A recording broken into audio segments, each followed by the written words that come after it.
नमस्कार दोस्तों। आज की कहानी है हीरो का झरना। तो चलिए कहानी को स्टार्ट करते हैं। एक बार की बात है, दूर किसी देश में एक जादुई हीरो का झरना था। यह झरना घने जंगल के मध्य में स्थित था, जो ऊंचे पेड़ों और हरी भरी हरियाली से घिरा हुआ था। ऐसा कहा जाता था कि यह नदी सभी आकृतियों और मापों के हीरो का घर थी और इसके पानी में इच्छाएं पूरी करने की शक्ति थी। दुनिया भर से लोग धन और आशीर्वाद की तलाश में डायमंड ब्रूक में आते थे। कुछ लोग अपने दिलों में लालच लेकर आए, इस आशा से कि वे अपने जेबें हीरे से भर लेंगे। अन्य लोग खुशी या उपचार पाने की उम्मीद में शुद्ध इरादों के साथ आए थे।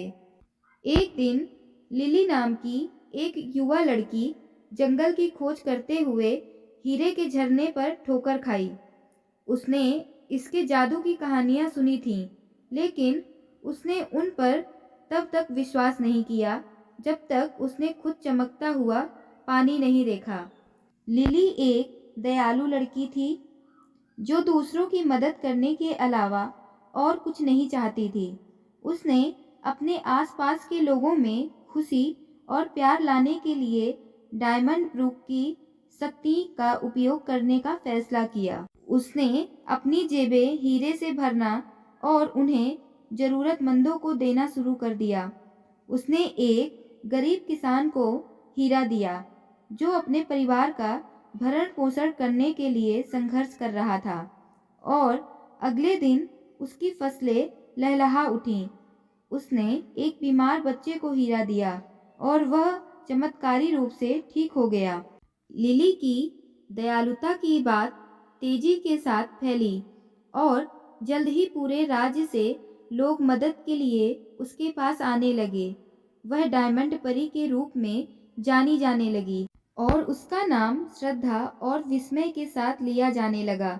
लेकिन जैसे जैसे समय बीतता गया, लिली को अपनी जिम्मेदारी का बोझ महसूस होने लगा। वह लगातार हीरे बांट रही थी और उसे डर था कि एक दिन नाला सूख जाएगा। उसे यह भी चिंता होने लगी कि लोग उसके पास केवल हीरे के लिए आ रहे हैं, उसकी दया या प्रेम के लिए नहीं। एक दिन जब वह नदी के किनारे बैठी थी, उसने एक आदमी को आते देखा। वह लंबा और सुंदर था। उसके चेहरे पर एक धूर्त मुस्कान थी। हेलो डायमंड फेरी, उन्होंने कहा। मैंने आपके जादुई झरने के बारे में सब सुना है। मैं इसे स्वयं देखने आया हूँ। लिली को उस आदमी के आसपास असहजता महसूस हुई, लेकिन वह असभ्य नहीं होना चाहती थी। उसने उसे झरना दिखाया और उपहार के रूप में उसे एक हीरा भी दिया। उस आदमी की मुस्कुराहट चौड़ी हो गई और लिली को अपनी रीढ़ की हड्डी में ठंडक महसूस हुई। उसे बहुत देर से एहसास हुआ कि वह झरने जादू के लिए नहीं, बल्कि हीरो के लिए वहां आया था। उस आदमी ने उसके हाथों से हीरा छीन लिया और हंसता हुआ भाग गया। लिली का दिल टूट गया था। वह हमेशा लोगों की अच्छाई में विश्वास करती थी, लेकिन अब उसे एहसास हुआ कि ऐसे लोग भी हैं जो उसकी दयालुता का फायदा उठाएंगे। वह नदी के किनारे बैठी थी।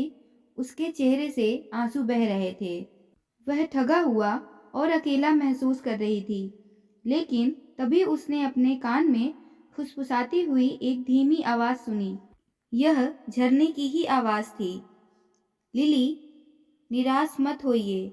आपने मेरे जादू का इस्तेमाल अच्छे के लिए किया है और यही मायने रखता है। हीरे हमेशा उन लोगों के लिए रहेंगे जो उन्हें ढूंढते हैं, लेकिन आपकी दयालुता और प्यार ही आपको वास्तव में विशेष बनाते हैं। लिली ने अपने आंसू पोंछे और मुस्कुराई। उसे एहसास हुआ कि नाला सही था। हीरे तो सिर्फ पत्थर है, लेकिन उसकी दयालुता और प्यार ने उसे सचमुच जादुई बना दिया। उस दिन से लिली ने दूसरों की मदद करने के लिए डायमंड ब्रूक की शक्ति का उपयोग करना जारी रखा। लेकिन उसने इसके असली जादू, प्रेम और दयालुता के जादू की एक नई समझ के साथ किया। वह जानती थी कि जब तक उसके दिल में ये बातें हैं, वह हमेशा दुनिया में बदलाव लाने में सक्षम रहेगी। साल बीतते गए और लिली बूढ़ी हो गई। उसने अनगिनत हीरे दिए थे और हजारों लोगों के जीवन को प्रभावित किया था। लेकिन एक दिन जब वह नदी किनारे बैठी थी, तो उसे अपने सीने में एक अजीब सी अनुभूति महसूस हुई।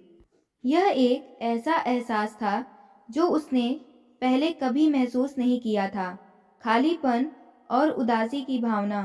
वह जानती थी कि उसका समय खत्म होने वाला है और उसे डर था कि उसने दुनिया में बदलाव लाने के लिए पर्याप्त काम नहीं किया है, और उसे यह भी डर था कि उसकी विरासत को भुला दिया जाएगा और डायमंड ब्रूक का जादू फीका पड़ जाएगा। लेकिन उसे फिर से एक बार झरने की आवाज़ सुनाई दी। लिली, डरो मत। आपकी विरासत उन लोगों के दिलों में जीवित रहेगी जिन्हें आपने छुआ है।